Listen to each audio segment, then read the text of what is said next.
think of Ferrari as the most successful Formula One team in history. It really forged its racing dominance in sports car racing, particularly with GT cars. We're joined here by some of their most successful models, including a 550 GTS, one class win at Le Mans, and Spa 24 Hours winner. A 250 LM, well, these took the overall win at Le Mans in 1965 and had a complete class podium lockout. And finally, a 1961 Ferrari 250 short wheelbase CFAC hot rod. These cars are extraordinary. The predecessor to the GTO. They took 2 class wins at Le Mans, but even more impressively, they took 3 overall wins at the Tour de France, the toughest event at the time. It's very easy to think of Ferrari and Le Mans and the fact that Ford broke their dominance there after 1965. That's not really the whole story. Ferrari came back with the 312 PB and absolutely obliterated the 1972 World Sports Car Championship. But there was one other car that Ferrari had that really dominated proceedings in period, and that was the Daytona Competizione.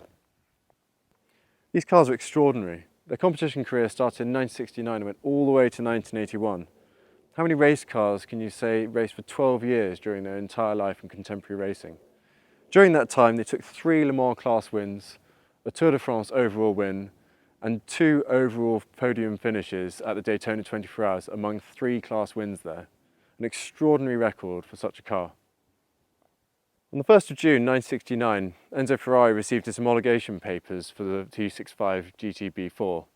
And only 10 days later, Luigi Chinetti was driving his car all the way from Maranello to Le Mans just to make scrutineering in time. Unfortunately, that car didn't finish, but it was 10 seconds a lap faster than the 275, so it showed great potential. In 1971, the Group 4 regulations changed, and Enzo Ferrari saw his opportunity. Chinetti had his second crack with the Daytona and finished 5th overall. And from there, the 365 GTB4 Competizione program was born. Ferrari built 5 Series 1, 5 Series 2 and 5 Series 3 cars over 3 years. In addition to the 15 factory cars, there were further 10 examples prepared by privateers such as Holman-Moody in Francorchamps. This pinstripe Sunoco blue example is one of those privateer cars prepared by Holman-Moody for Kirk F. White. Kirk F. White was a fascinating character. In 1971, he had an amazing season with Roger Penske and Mark Donoghue with a 512M. For 72, his aim was to win the GT class at Sebring, and this was his weapon of choice. I was a big believer in Southern California, old-fashioned American hot rod engineering, which is what we did with the 512. You know, we Americanized it, and it turned out to be a bullet. And we said we'd do the same thing with the Daytona. And it worked out. That car was quicker than the others by a shot. I mean, it was a fast car. Once we got that rear suspension sewn down, the car just took off. I mean, it was absolutely the quickest in the class. We just thought we were going to sit back and have an easy day, and 12 hours later, take the laurels home. But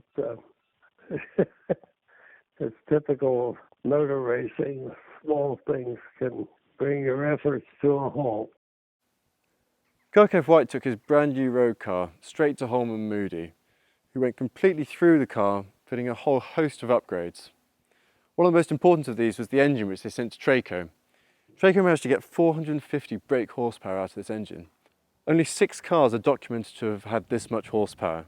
Those are the 5 Series 3 factory cars and this example.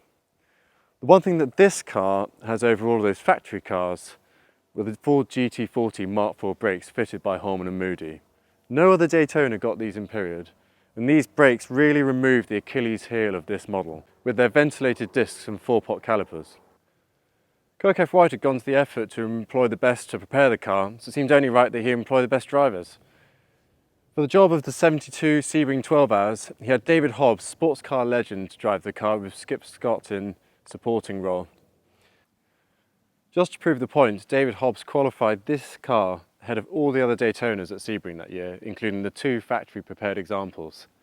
Unfortunately, in the race, the one area that Holman-Moody hadn't really looked at was the drive shaft bolts. And the extra power from the engine caused them to fail on the 53rd lap. It's a great shame because Kirk White's dream was never realised of winning the GT class at Sebring, which this car could easily have done.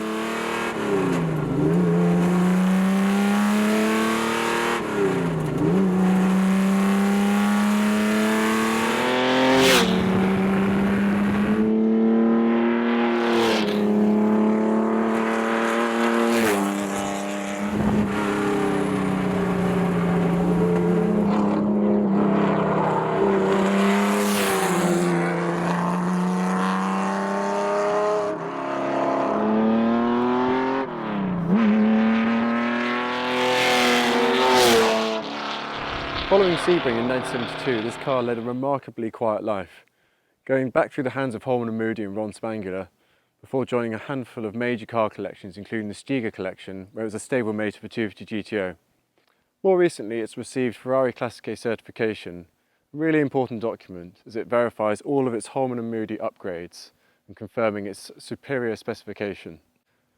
This wonderful car is ready to be enjoyed in some of the finest events around the world, race, road or rally.